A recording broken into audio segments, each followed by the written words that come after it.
I'm Jack Kennedy, and we're here to bring you the latest in MMA.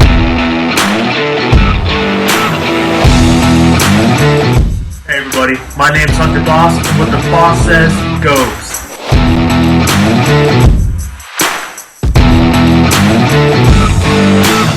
What is up everyone, my name is Cody McNamara, and you already know what time it is.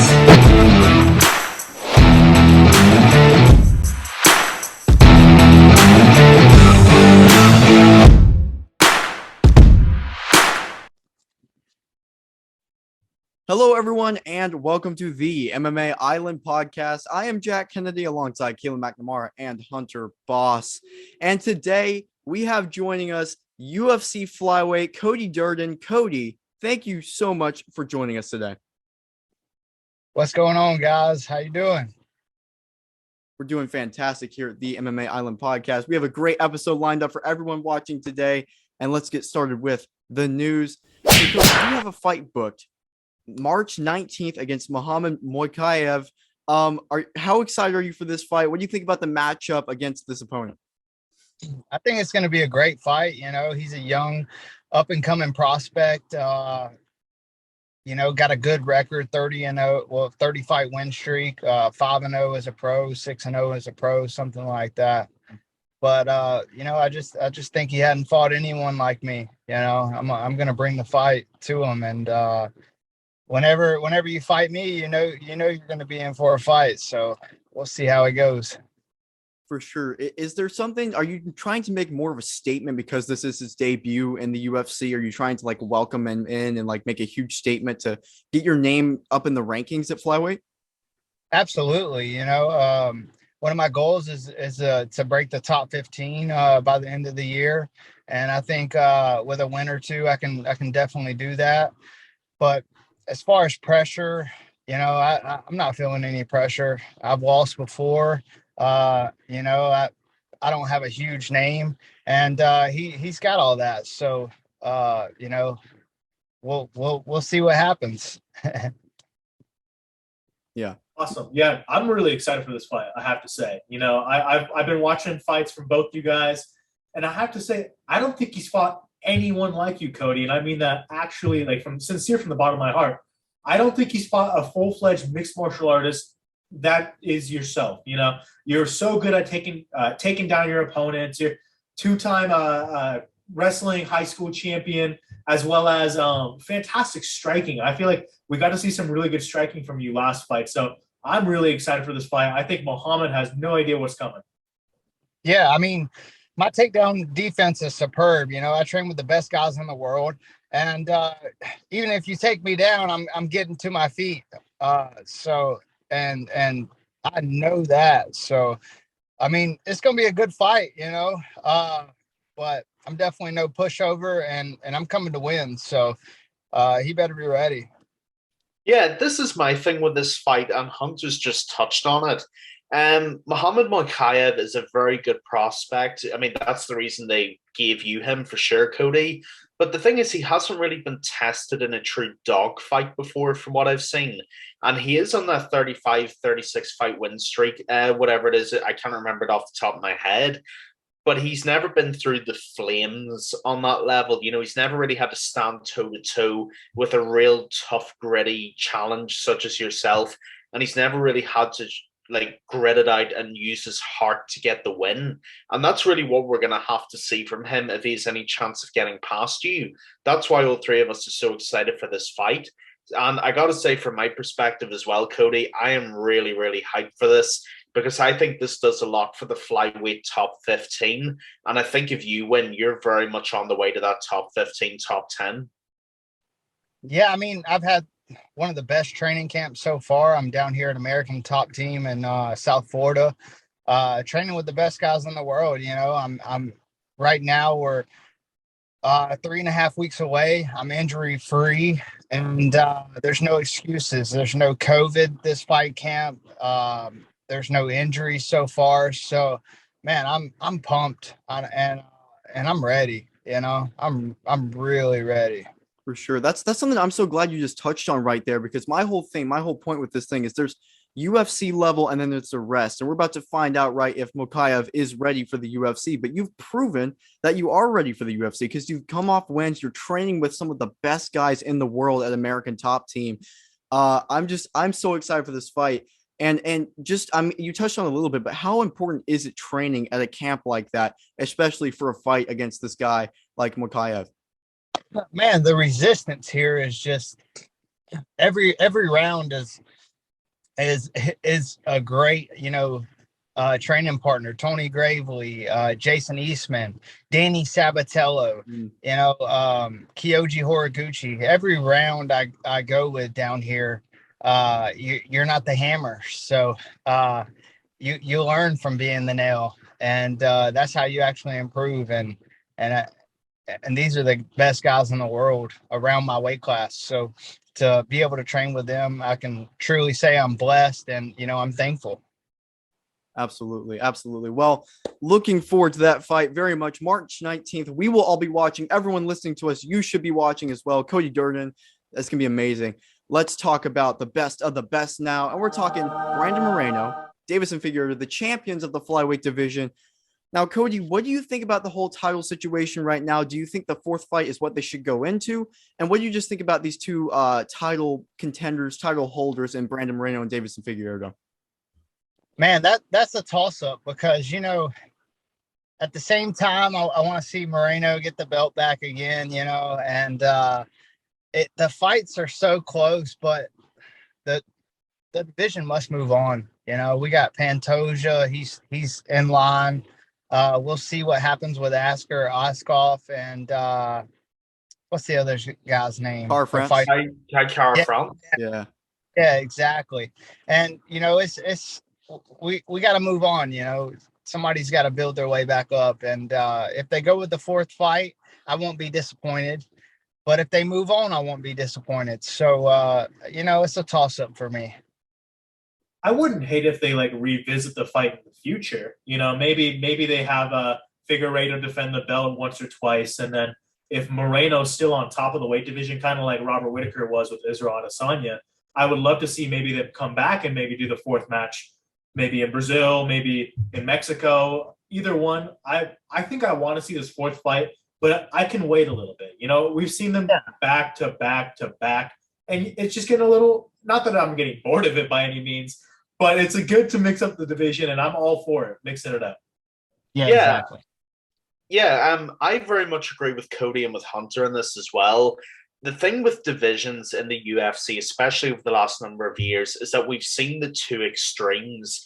We've seen divisions move on way too quickly, i.e. when the interim belt was introduced at heavyweight when Ngannou got injured, and we've seen them move on not quickly enough.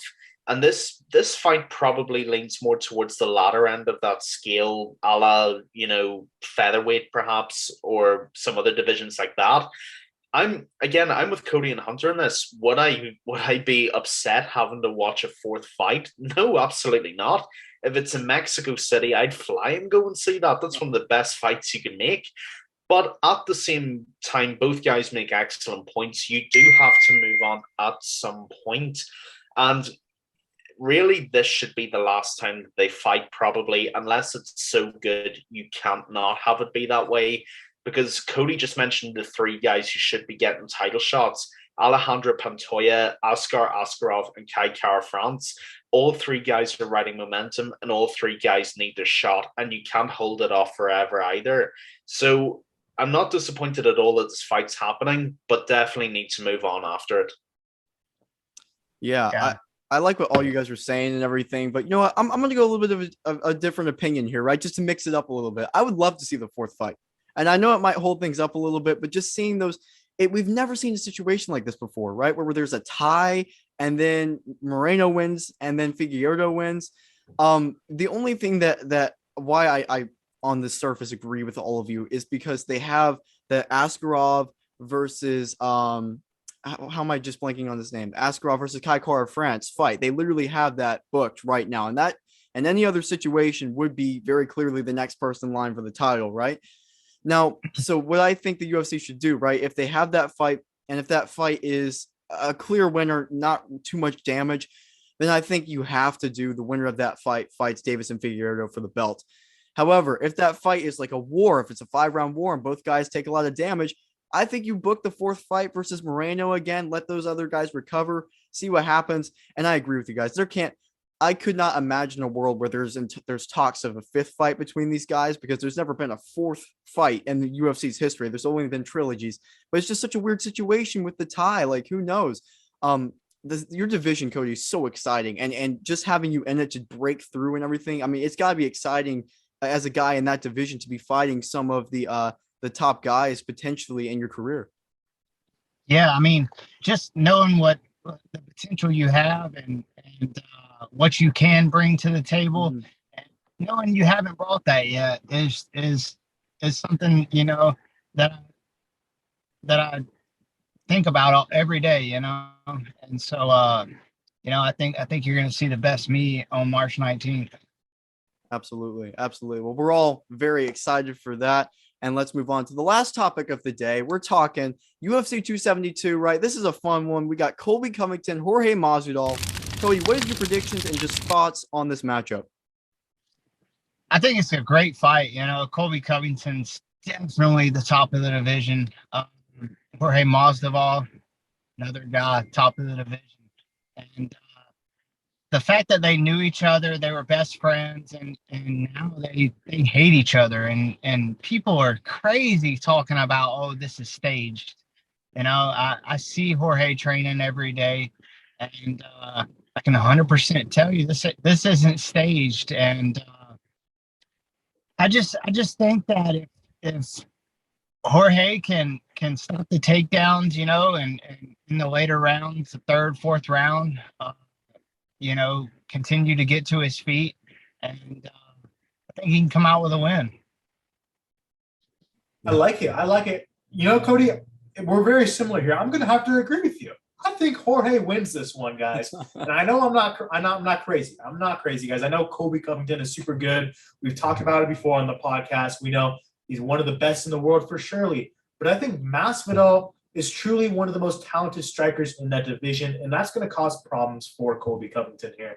I think Colby might be able to take him down 2 or 3 times in the fight, but I don't think he's going to be able to keep him down. You know, I think he can take him down, but he won't be able to keep him down. It's a very different thing here. And when Masvidal's on the feet, we know he connects. You know, he's got those deadly body shots. He's got fantastic boxing combinations. We saw it against Cowboy Cerrone. This man can do a lot of different things on the feet. But we see him on the ground too. He's good on the ground. You know, he can go all 5 rounds with Colby Covington on the ground if he needs to do it. He fought Damian Maia. Damian Maia had his back for a good amount of time.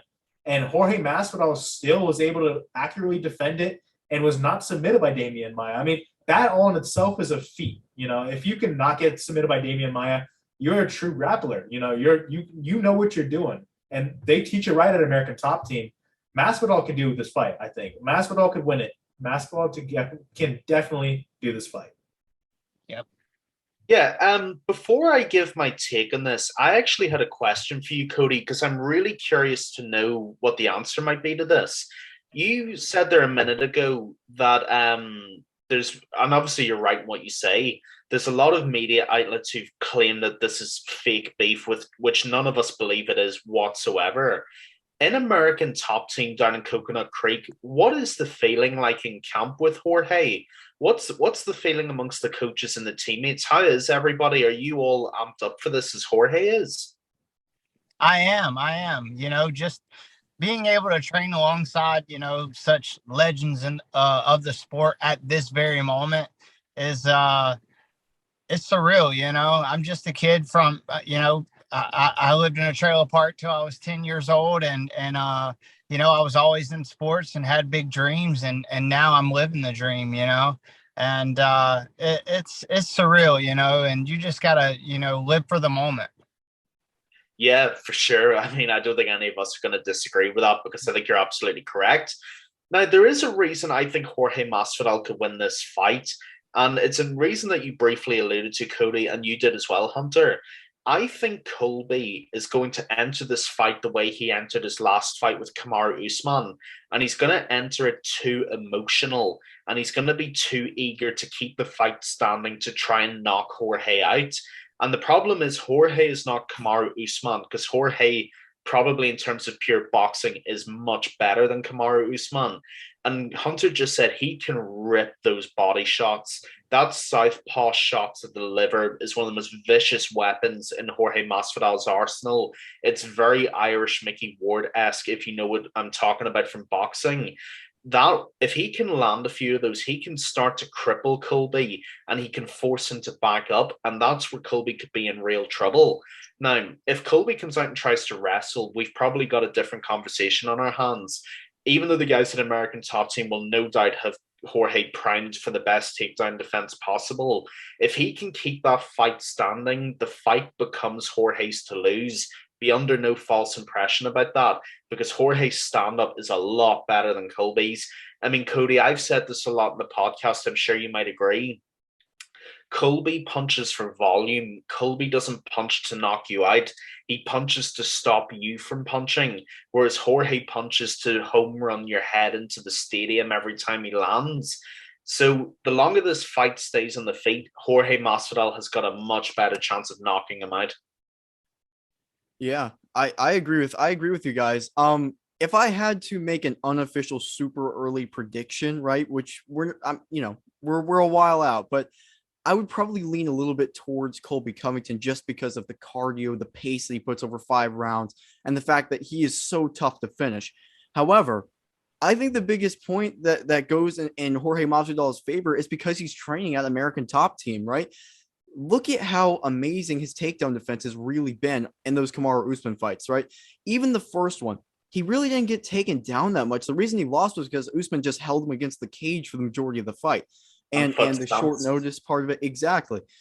So the second one, he got taken down maybe once, but got right back up to his feet. And we know how that one went, but it wasn't the takedowns why he lost that fight.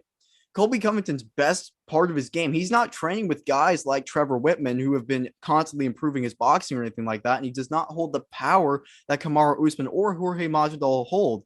So Colby has to get this fight to the ground. And that's that.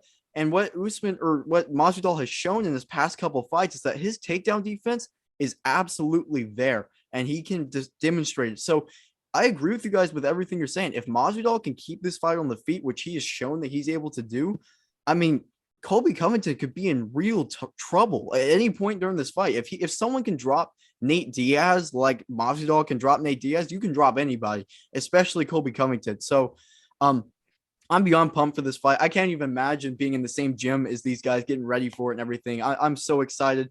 Any closing thoughts, Cody? Yeah, I mean, I think if you look at Jorge and the fights he's lost, it's been in the clinch. And I think Colby's going to try to explore that and keep Jorge's back against the fence. And if Jorge can get his back off the fence and get back in the distance and keep his range, he can definitely pull the win off. Most definitely. Absolutely. Well, thank you so much for joining us today. As always, everyone, thank you so much for listening. Make sure to follow us on Instagram at MMA.island. Check out our website, MMAisland.net. Subscribe to us on YouTube at MMA Island TV. Listen to us everywhere, literally everywhere, including iTunes and Spotify. Look forward to watching Cody Durden fight March 19th against Mohammad Mokaev. Cody, thank you so much for joining us today. Thanks, guys. Appreciate it. Thank you, Cody. Thank you, man.